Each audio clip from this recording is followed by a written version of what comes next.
여러분 안녕하세요. 호수파파입니다. 오랜만에 유튜브 영상으로 돌아왔네요. 이러저러한 일들로 거의 2달 정도 밤샘의 연속이었어요. 양해 부탁드리고요. 거의 마무리가 됐으니까 다시 자주 찾아뵙겠습니다. 최근 몇 년 동안 우리나라 부동산을 취득하는 외국인에 대한 얘기들이 화제였어요. 최근에 기사도 다시 좀 보이고 해서 제가 통계를 한번 내봤습니다. 통계는 대한민국 법원 등기정보광장의 통계 자료를 연도별로, 월별로, 지역별로 하나하나 더해보는 아주 단순하고 무식한 방법으로 통계를 내봤고요. 여러분께는 결과만 보여드릴게요. 통계를 내본 기간은 2018년 1월부터 2021년 6월까지 최근 3년 6개월간의 기간을 계산해봤고요. 굉장히 많은 나라의 사람들이 우리 부동산을 취득했는데 그 중에서 1, 2, 3위를 먼저 가려보겠습니다. 3위 아래는 격차가 너무 벌어져서 의미가 없어요. 자, 3위는 캐나다 사람들. 총 2,886명이 최근 3년 6개월 동안 우리나라 부동산의 새로운 주인이 됐고요. 2위는 미국인입니다. 총 9,923명으로 2위를 차지했네요. 자, 1위는 중국인이에요. 뭐 다들 예상하셨을 텐데 최근 3년 6개월 동안 총 44,611명이 우리나라 부동산을 신규로 취득했습니다. 현재의 총 인원을 얘기하는 게 아니에요. 최근 3년 6개월 동안 늘어난 숫자만을 얘기하는 겁니다. 나머지 나라들도 많이 있는데 뭐 다 고만고만하고요. 1, 2, 3위에 비하면 워낙 격차가 크기 때문에 따로 소개해드리지는 않을 거예요. 중국과 미국 이 두 나라가 워낙 넘사벽이라서 지금부터는 캐나다도 빼겠습니다. 미국과 중국만을 대상으로 얘기해 볼게요. 제가 알기로는 2012년까지는 우리나라 부동산을 취득하는 외국인 중에서 미국인이 1위였어요. 그걸 2013년도에 중국인이 앞지르기 시작하면서 지금 8년째 연속으로 중국인이 계속 1위를 차지하고 있습니다. 주요 지역을 보면 지방 일부를 제외하고는 대부분 수도권에 몰려 있어요. 서울, 경기, 인천 이쪽에 주로 많이 있죠. 지역별로 다 보여드리면 자료가 엄청나게 방대해지니까 지금 말씀드린 외국인 주요 매입 지역 중에서 미국인과 중국인 어느 쪽이라도 최근 3년 6개월 동안 신규 매수인이 500명을 넘는 지역, 그런 지역만 따로 추려보겠습니다.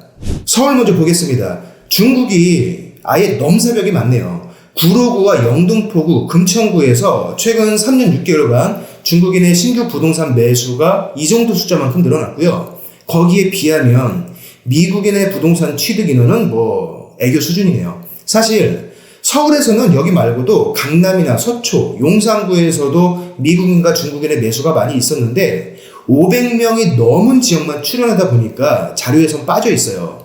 이게 만약에 인원이 아니라 총 매수 금액으로 통계를 냈다면 아마 서초와 강남이 거의 최상위권을 차지하지 않았을까 하는 생각이 있습니다.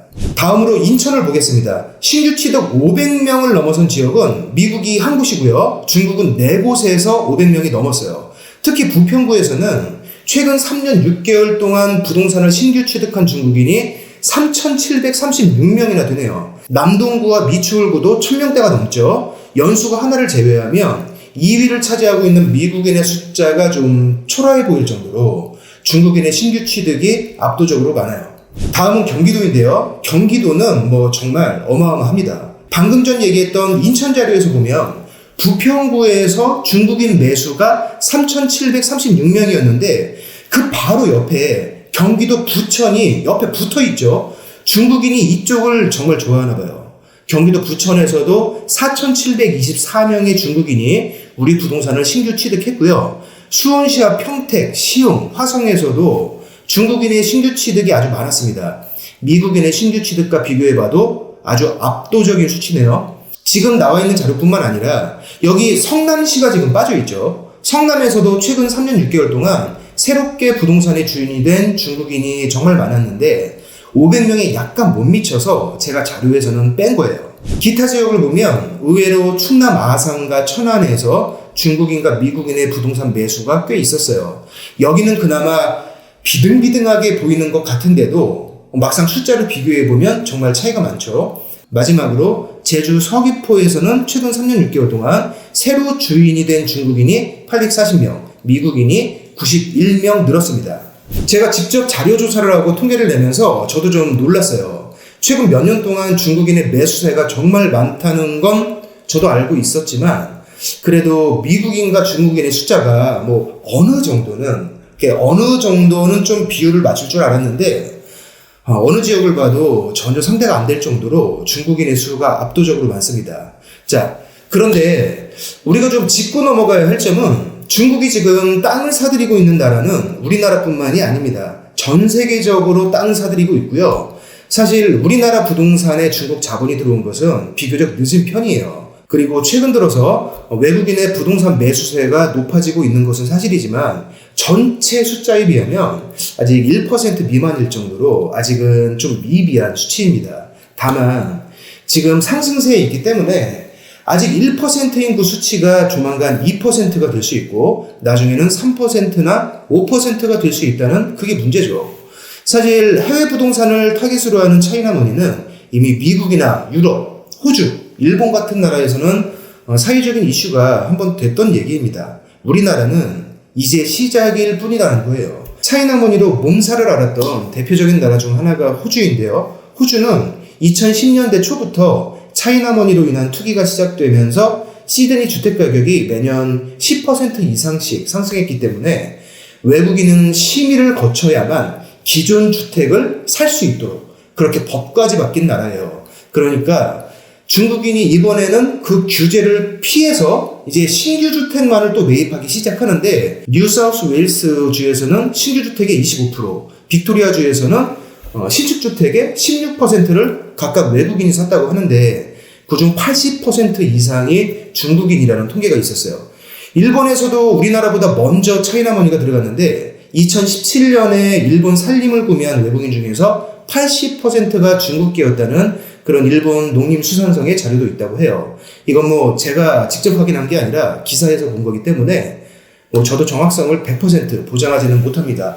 저는 신문 기사에 실리는 내용을 100% 믿지 않아요. 캐나다에서도 과거에 저금리와 함께 친이민 정책을 펼치면서 중국인의 부동산 매수가 엄청난 사회 문제가 된 적이 있었죠. 문제는 중국 자본이 들어가서 부동산을 마구잡이로 사놓고 그냥 방치한다는 거예요. 처음부터 세를 받을 목적이 아니라 시세 차익 또는 그냥 단순 보유가 목적이거든요. 중국의 부동산 소유 제도는 우리나라하고 좀 틀려서 토지 공개념이 있어요. 최근에 우리나라 저쪽 여의도 쪽에서도 비슷한 얘기가 좀 나왔었죠. 중국은 부동산에 대해서 완전한 소유권을 취득하지 못합니다. 최장 70년까지의 사용권만을 취득할 수 있어요. 그러다 보니까 중국에서는 지금 남는 돈으로 부동산을 마련해봤자 건물은 어차피 시간이 지나면 낡아서 철거하는 거고 내 자식이 아니라 그 손자가 살아갈 때쯤 되면 부동산을 통한 부의 대물림이 자국 내에서는 안 되는 거죠. 어떤 면에서는 뿌리와 후손에 대한 생각이 우리보다 더 깊은 중국인들에게 이건 굉장히 큰 문제인 거죠.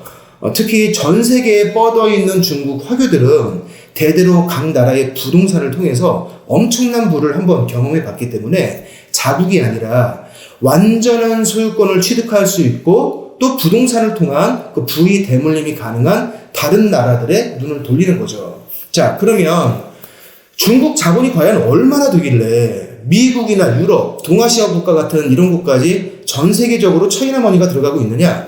그냥 이렇게 생각하시면 돼요.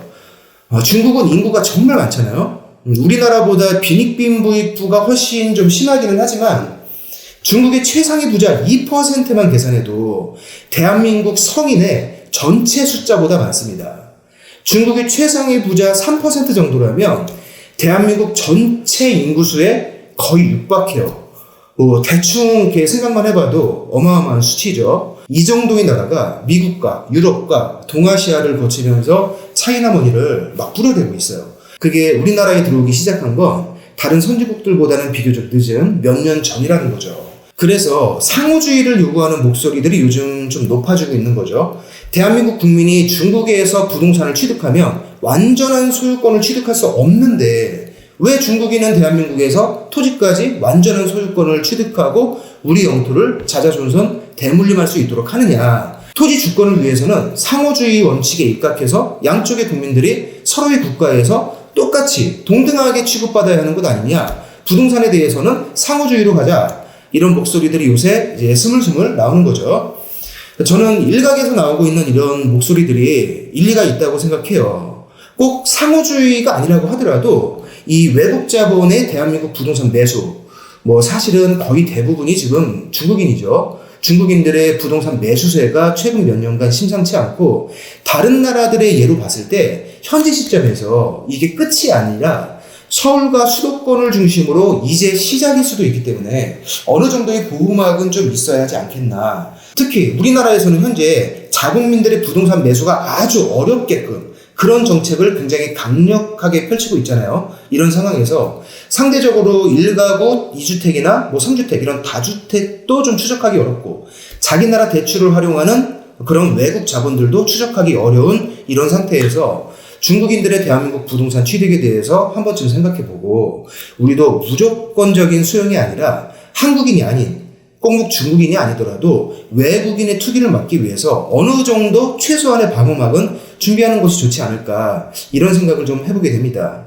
여러분의 생각은 어떠실지 모르겠네요. 오늘 영상은 이렇게 자료와 생각해볼 몇 가지 점만 남겨보고 이렇게 질문을 던져보면서 영상을 마치도록 하겠습니다.